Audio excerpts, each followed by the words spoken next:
پاکستان بننے میں علماء کا کردار۔ جب پڑا وقت گلستان پہ تو خون ہم نے دیا، جب پڑا وقت گلستان پہ تو خون ہم نے دیا، جب بہار آئی تو کہتے ہیں تیرا کام نہیں۔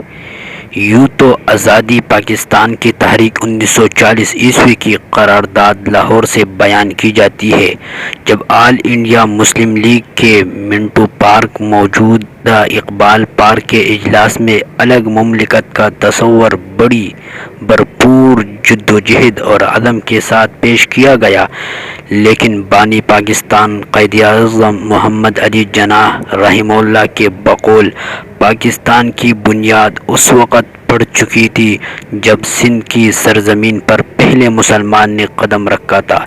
اس لیے اس قول کی روشنی میں صرف 1940 سے پاکستان کی آزادی کی تاریخ کو بیان کرنا تاریخ کے ساتھ زیادتی اور ناانصافی ہوگی۔ اس لیے زیادہ نہیں، تھوڑا سا پیچھے لے جا کر چند تاریخی یادداشتوں کے ساتھ علماء کرام کے کردار کو پیش کروں گا۔ 1600 عیسوی کے بعد انگریز برصغیر میں داخل ہوا اور یہاں کی آزادی پر ڈاکہ ڈالا۔ 1803 عیسوی میں شاہ عبدالعزیز رحمہ اللہ نے انگریزوں کے خلاف جہاد کا فتویٰ صادر کیا اور تحریک شروع ہوئی۔ اس تحریک کی کمانڈر سید احمد شہید رحمہ اللہ اور شاہ اسماعیل شہید رحمہ اللہ نے کی اور بے شمار علاقوں میں انگریز کو شکست دی۔ 1831 عیسوی میں یہ دونوں حضرات بالاکوٹ کے مقام پر بے شمار رفقا کے ساتھ شہید ہو گئے۔ 1857 عیسوی جنگ آزادی کا اہم ترین معرکہ شاملی کے میدان میں لگا، جہاں انگریز کو سخت جانی اور مالی نقصان کا سامنا کرنا پڑا۔ اس معرکے کے سپہ سالار حاجی امداد اللہ مہاجر مکی رحمہ اللہ تھے اور ان کے خاص رفقا میں حافظ ضامن رحمہ اللہ، مولانا قاسم نانوتوی رحمہ اللہ اور مولانا رشید احمد گنگوہی رحمہ اللہ جیسے جلیل القدر علماء۔ اس معرکے میں بے شمار علماء اور طلباء شہید ہوئے اور مسلمانوں کو شکست سے دوچار ہونا پڑا۔ مولانا فضل حق خیر آبادی رحمہ اللہ اور دیگر علماء کو فتویٰ جہاد کے جرم میں کالے پانی جزیرہ انڈمان کی سزا دی گئی۔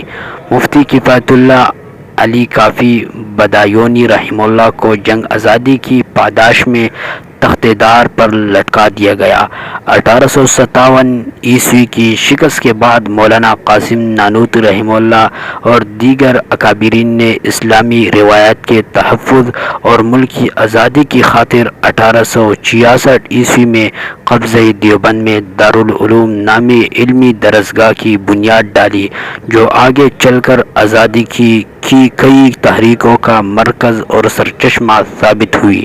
اسی دارالعلوم دیوبند کے پہلے طالب علم شیخ الہند مولانا محمود حسن رحمہ اللہ نے آزادی کے لیے تحریکی ریشمی رومال کی بنیاد رکھی۔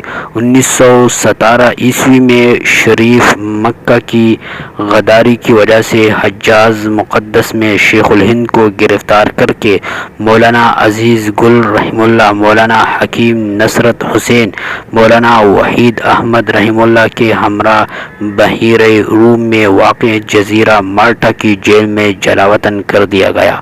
1919 عیسوی میں مولانا محمد علی جوہر رحمہ اللہ نے انگریزوں کے خلاف تحریک خلافت شروع کی۔ مولانا شوکت علی رحمہ اللہ اور مولانا ابوالکلام آزاد رحمہ اللہ جیسے عظیم قائدین بھی ساتھ تھے اور ہندوستان کے تمام اکابر علماء نے سال ہر سال کے مسلکی اختلافات کو نظر انداز کر کے تحریک خلافت میں شانہ بشانہ کام کیا۔ 1920 عیسوی میں گاندھی جی اور مولانا ابوالکلام آزاد رحمہ اللہ نے غیر ملکی مال کے بائیکاٹ اور ترک موالات کی تجویز پیش کی، جو بہت کارگر ثابت ہوئی۔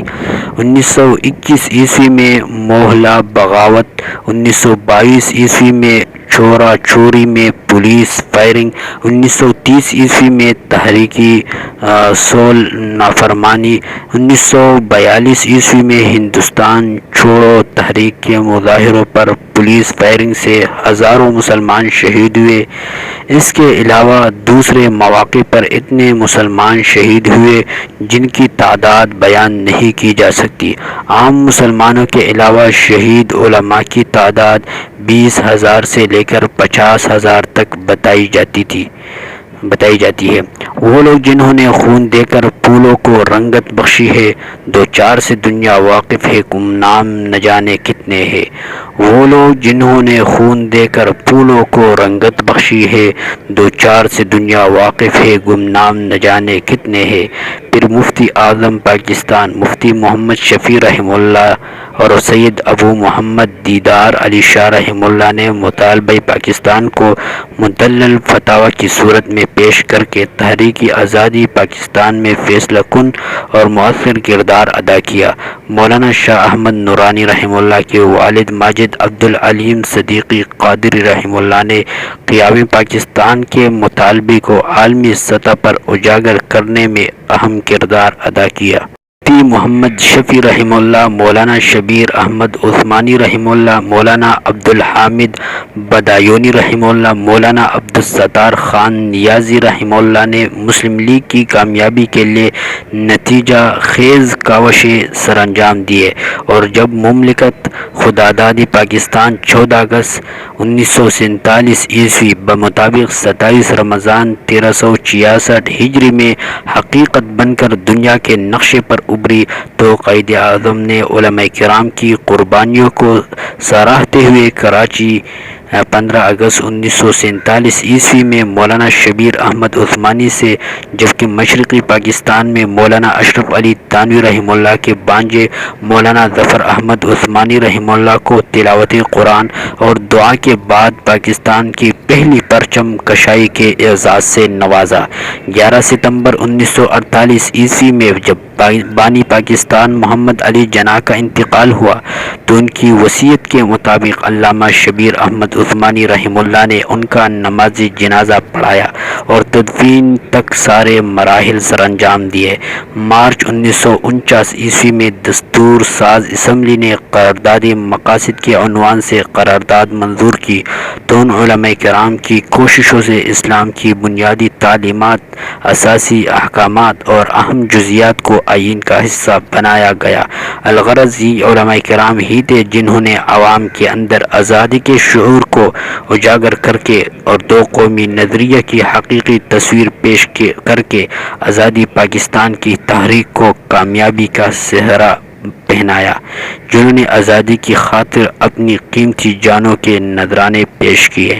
قربانی پیش کر کے قیامت تک آنے والوں کو یہ پیغام بزبان حال سنا دیا کہ واقف تو ہے اس راز سے دار و رسن بھی، واقف تو ہے اس راز سے دار و رسن بھی، ہر دور میں تکمیلی وفا ہم سے ہوئی ہے۔ الحمدللہ ان اکابر علماء کے روحانی فرزند آج بھی اس غلیظ ترین دور کے عالم میں طعن و تشنیع کے تاہر توڑ حملوں کے باوجود ملک عزیز پاکستان کے ساتھ والہانہ محبت رکھتے ہیں۔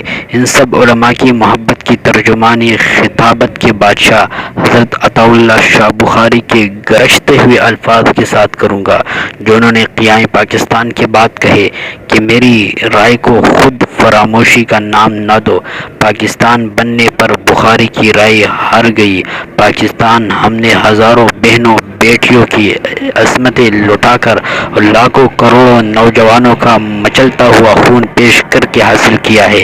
اس وطن کی خاک کا ہر ذرہ مجھے ہر عزیز چیز سے عزیز تر ہے، اس کی سالمیت اور تحفظ جزو ایمان ہے۔ واللہ باللہ اب پاکستان نے جب بھی پکارا میں اس کی حفاظت کے لیے ہراول دستے کے طور پر پیش رہوں گا۔ اس کی طرف جو آنکھ اٹھی توڑ دی جائے گی، جو ہاتھ اٹھے کاٹ دیے جائیں گے۔ میرا خون پہلے بھی تمہارا تھا، اب بھی تمہارا ہے۔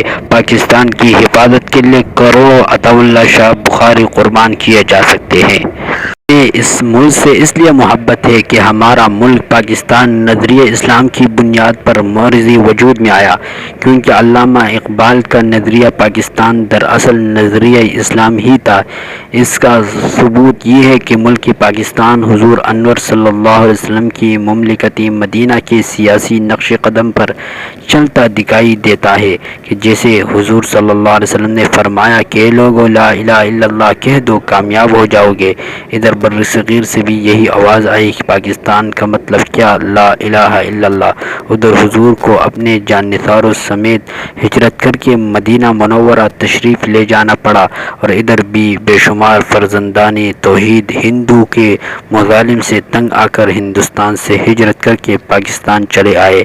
ادھر کفار مکہ مملکت مدینہ پر حملہ آور ہوئے اور غزوۃ بدر میں شکست کھائی۔